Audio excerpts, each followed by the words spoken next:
Good morning students. कल हम लोगों ने 30 तक कर लिया था, ऑलमोस्ट 30 वर्ड्स वाले।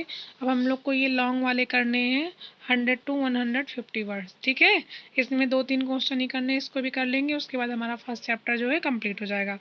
तो फर्स्ट क्वेश्चन है, what are the main features of the mechanical teachers and the school rooms that Margie and Tommy have in the story. तो इसका आंसर है, Margie and Tommy had mechanical teachers. They had large black screen on which all the lessons were shown and questions were asked. These teachers were adjusted according to the age and potential of the students concerned. They had a slot in which students had to put their homework and test papers. They had to write their answers in punch code, and the mechanical teacher calculated the marks immediately. Their schools were in their home itself. They did not have any classmates. They had regular days and hours for school. The mechanical teachers always turned on the same time every day except Saturday and Sundays. They learned geography, history and arithmetic. ये question पूछ रहा है कि mechanical teacher के main qualities क्या थी और इनके स्कूल रूम की स्टोरी क्या थी मार्जी और टॉमी के।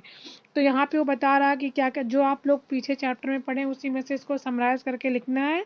क्या है, Margie and Tommy had mechanical teachers, उनके मैकेनिकल टीचर्स थे, रोबोट वाले टीचर्स थे।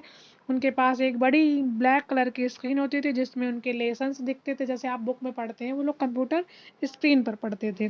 वहाँ पे उनको क्वेश्चंस दिखाए जाते थे और उनसे आंसर्स पूछे जाते थे।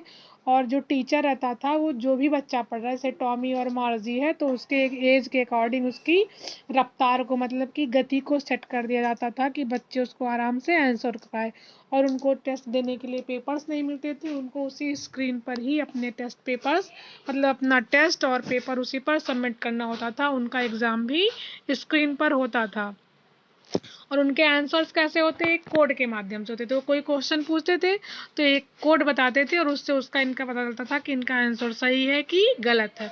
और इनका स्कूल कहाँ पे होता था, इनका स्कूल जो है घर ही पर होता था, इनके रूम में होता था। इनके कोई क्लासमेट नहीं होते थे। इनकी सिर्फ 2 दिन की छुट्टी होती थी, किस दिन, सैटरडे और संडे को। और ये कौन कौन सा सब्जेक्ट पढ़ते थे, geography, history and arithmetic. Next question है, why did Margie hate school? Why did she think the old kind of school must have been fun? मार्जी school से क्यों चिढ़ती थी और उसको पुराने स्कूल क्यों अच्छे लगते थे, उसे क्यों लगता था कि पुराने वाले स्कूल में वो पढ़ती तो उसको मजा आता। उसका आंसर देखिए, मार्जी hated school because it was not fun. She had a mechanical teacher who used to teach her every day at a fixed time in her house.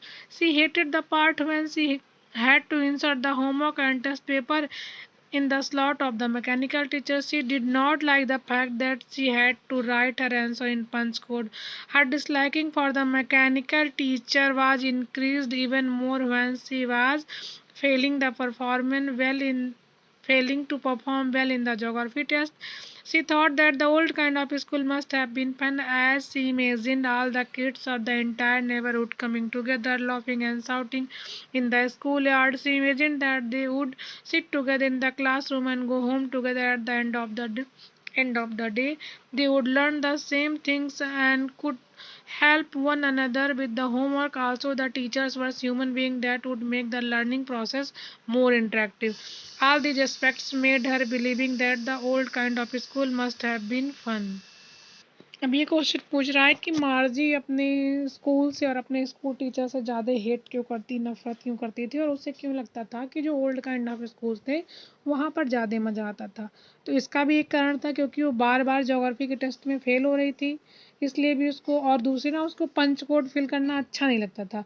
मार्जी चाहती थी कि जो है उसको ये बार बार पंच कोड ना फिल करना पड़े स्क्रीन पे। और दूसरे उसको ये लगता था कि अगर वो पुराने स्कूल में जाएगी तो वहाँ पे ज़्यादा अच्छा इसलिए है क्योंकि वो लोगों के साथ प्लेग्राउंड में खेल पाएगी, उसका कोई क्लासमेट होगा, कोई दोस्त होगा, या कुछ भी अगर सोल्यूशन चाहिए, कुछ सॉल्व करना है तो किसी के साथ मिल के उसको सॉल्व कर पाएगी, कोई फ्रेंड उसकी हेल्प कर पाएगा। ऐसा नहीं रहेगा कि अपने ही घर में बैठ के और खुद ही से पढ़ो, खुद ही से आंसर दो, वो भी एक मैकेनिकल टीचर की वजह से। इसीलिए उसे लगता था कि जो है, जो पुराने स्कूल हैं वो ज़्यादा अच्छे हैं क्योंकि वहाँ पे हमें प्लेग्राउंड में खेलने को मिलेगा, किसी के साथ बात करने को मिलेगा, हंसने को मिलेगा और सारी चीज़ें एक साथ पढ़ने, खेलने और खाने पीने के लिए मिलेंगी। नेक्स्ट क्वेश्चन है, do you agree with Margie that school today are more fun that the school in the story, give reason for your answer. और ये देखिए कितना रीजनेबल क्वेश्चन है कि क्या आप मार्जी के साथ आप सहमत हैं कि नहीं सहमत हैं, अगर हैं तो क्यों, कारण बताइए। तो इसका आंसर देखिए, वैसे ये वाला क्वेश्चन आपको खुद से लिखना चाहिए। Yes, I strongly agree with Margie that school today are more fun than the school in the story. In the story, teaching is done mechanically inside learner's house itself. Studying and answering question in the absence of classmate seems to be a boring idea. Writing homework in punch codes and that too without anybody's help would be really exhausting. A mechanical teacher has no emotions and sentiments. It does not have the ability to understand the psychology of a student. Rather, it teaches him or her according to its adjusted modes. But in today's school, there are teachers who are the real human beings. They are more understanding and accommodating than the mechanical ones. They work for the overall development of a child. Moreover, children develop a better understanding about each other and their surroundings when accompanied by the students of their age. Another major advantage of today's school is that if any student face any problem with the subject or in homework, then she can discuss it with the teacher and other kids in the class.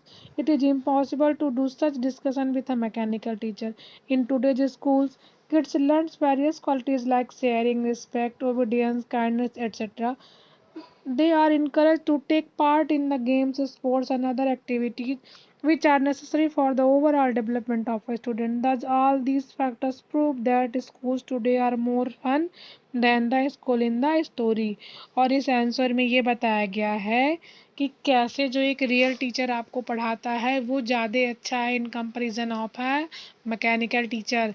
Mechanical जैसे अभी देखिए, अभी आपको कभी कभी आप लोग दुखी हो जाते हैं, किसी चीज़ पे रोते हैं, कोई चीज़ आपको नहीं अच्छी लगती है या किसी का बिहेवियर आपको क्लास में अच्छा नहीं लगता, तो जब आप अपने जिस टीचर को आप पसंद करते हैं या जो आपका क्लास टीचर रहता है उससे आप शेयर करते हैं ना, बट मैकेनिकल टीचर के साथ अपनी आप जो है फीलिंग्स को शेयर नहीं कर सकते हैं।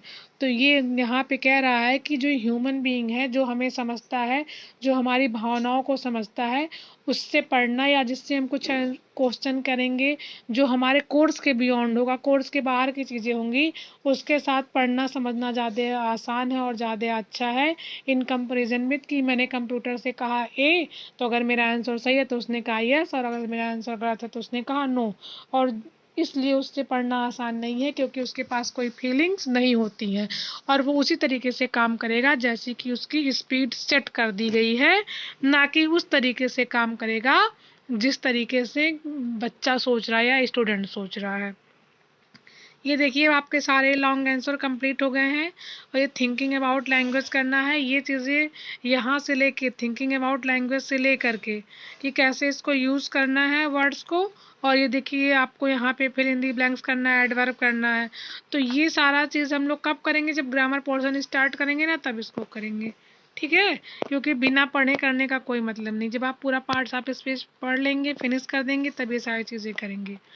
So that's all for today. ये आपका जो है देखिए पूरा कंप्लीट हो गया है, इसको नोट कर लीजिएगा, पढ़ लीजिएगा, और अगर नहीं समझ में आएगा तो ग्रुप में मैसेज करके बताइएगा कि मैम ये चीज़ हमको समझ में नहीं आया, तो आपको दोबारा समझा दिया जाएगा और सब लोग इसको फेयर कॉपी में नोट कर लेंगे। Thank you.